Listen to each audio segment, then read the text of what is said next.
ఎట్లా మీరు నన్ను దుబ్బద్దనా కింద పడదా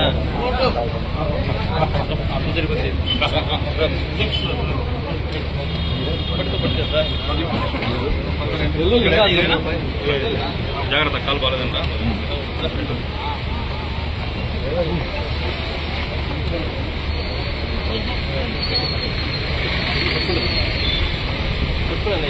ఎక్కువ ఎక్కువ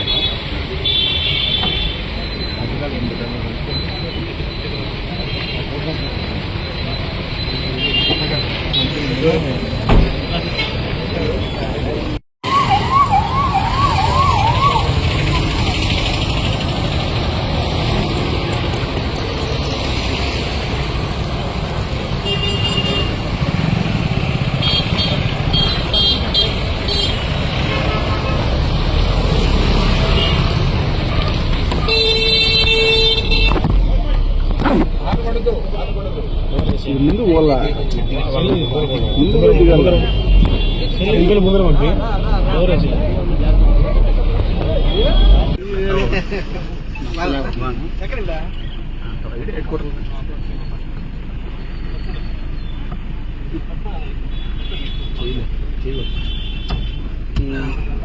ఏమైంది కాలికి ఏమైందా ఏం లేబ్బా 30 కేజీలు తగ్గిపోయినా వెయిట్. మేము ఎటువంటి దొంగ సర్టిఫికేట్లు పెట్టలేదు. రాఘవ శర్మ గారే సర్టిఫికేట్ ఇచ్చినారు గుంటూరులో. ఖచ్చితంగా కోర్టు ప్రూవ్ చేస్తాము, సీసీ కెమెరా ఫోటోస్ తీస్తాము, అవసరమైతే గూగుల్ టేక్అవుట్స్ కూడా తీస్తాము. రాఘవ శర్మ గారు మంచి చెప్తారు. ప్రపంచ ప్రఖ్యాతిగాంచిన డాక్టర్ విజయ గారు రాఘవ శర్మ గారు ఖచ్చితంగా సర్టిఫికేట్ అనే ఇచ్చారు. ఖచ్చితంగా ఎంత దూరమైనా ఈ విషయంలో కోర్టులో దానికి పోతాను. ఎందుకంటే నేను లాబైటెడ్ పర్సన్ ని. న్యాయస్థానాల మీద నమ్మకం ఉంది. న్యాయస్థానాల అపారచితమైన నమ్మకం ఉంది. న్యాయమూర్తుల మీద కూడా నమ్మకం ఉంది. భారతదేశ రాజ్యాంగ కాలమాన ప్రకారం బాబాసాహెబ్ అంబేద్కర్ కాలమాన ప్రకారం నమ్మకం ఉందని తెలియజేస్తా ఉన్నాను. ఈరోజు బోరుగడ్డ అనిల్ కుమార్ గారిని రాజమండ్రి సెంట్రల్ జైలు నుంచి తీసుకొచ్చి మొబైల్ కోర్టుగా జడ్జి గారి ముందు హాజరుపరచడం జరిగింది. ఆయన ప్రశ్నించడం కోసమే ఈరోజు హాజరుపరిచారు.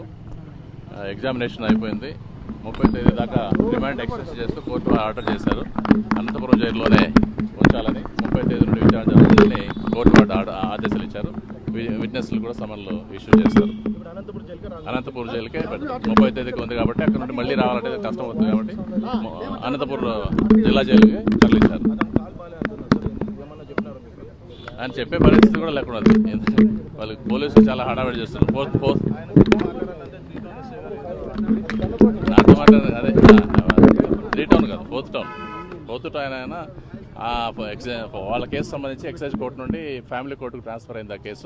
ఆ కేసు నంబర్ అయింది. 25 తేదీకి వాయిదా ఉందని ఆయన చెప్పబోయాడు. కానీ ఇక్కడ ఆయన చెప్పడానికి లేదని మళ్ళీ వీళ్ళ పీపీని తీసుకొచ్చి పీపీ గారితో తెలియజేశారు. ఇంకా సమన్స్ స్టేజ్లో ఉంది. సమన్స్ ఇష్యూ చేయాలా. ఫ్యామిలీ కోర్టుకు నిన్ననే ఇంకా వెళ్ళలేదు. జిల్లా కోర్టు నుండి ఫ్యామిలీ కోర్టుకు వెళ్ళాలా. ఆయన ఎక్కువ అత్యుత్సాహం ప్రదర్శించారు. కేవలం ఫాల్స్ కేసులన్నీ ఆయన మీద పెట్టి ఏదో ప్రతి కేసులోనే ఇరికిచ్చేసి ఆయన బయటకు రాకుండా చేయాలనే ఉద్దేశంతో ఎక్కువ కేసులు నమోదు చేస్తున్నారు.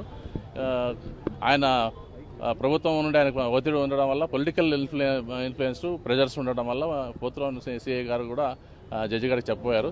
జడ్జి గారు మీకు సంబంధించి ఇక్కడ కాదు, మీరు కాదు చెప్పాల్సింది, సంబంధిత పీపీ గారికి తెలియజేయండి అని చెప్పారు. ఆ పీపీ గారు వచ్చి చెప్పారు 25కి ఉంది, మళ్ళీ అక్కడ నుంచి తీసుకోవడం కష్టం అవుతుందని. కానీ అక్కడ ఇంకా సమన్స్ ఇష్యూ కాలేదు. ప్రొసీజర్ ప్రకారం ఆ కోర్టు, ఫ్యామిలీ కోర్టు మళ్ళీ సమన్స్ ఇష్యూ చేయాలి, మా కోర్టులో హాజరుపరచండి అని. కానీ అది ఇష్యూ కాలేదు. ఈ కోర్టు విచారణకు ఉంది కాబట్టి, మొబైల్ కోర్టు విచారణకు ఉంది కాబట్టి 30 తేదీ దగ్గరే ఉంది కాబట్టి అనంతపూర్లోనే పెట్టాలని ఆయన జడ్జి గారు ఆదేశించారు. ఇక్కడ కేసు ఆయన ఏదో సీఏ గారిని బెదిరించారని, ఆ చర్చిలో ఏదో గొడవ ఉంటే 2-3 గ్రూపుల్లో మధ్య ఏదో గొడవ ఉంటే ఆ గొడవకు సంబంధించి ఏదో ఫోన్ చేశాడని, సీఏ గారికి ఫోన్ చేశారని ఫాల్స్ కేసు.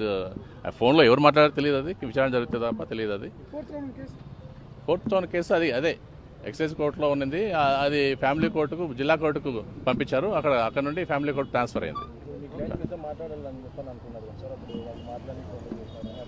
ఏం లేదు, మాట్లాడినాం, అదేం లేదు, కోర్టులో అక్కడ మాట్లాడాము, ఇబ్బంది ఏం లేదు.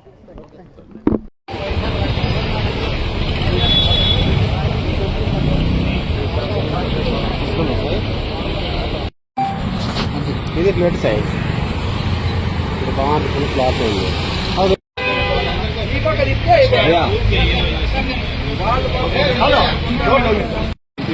ఇబ్బంది పడతారు.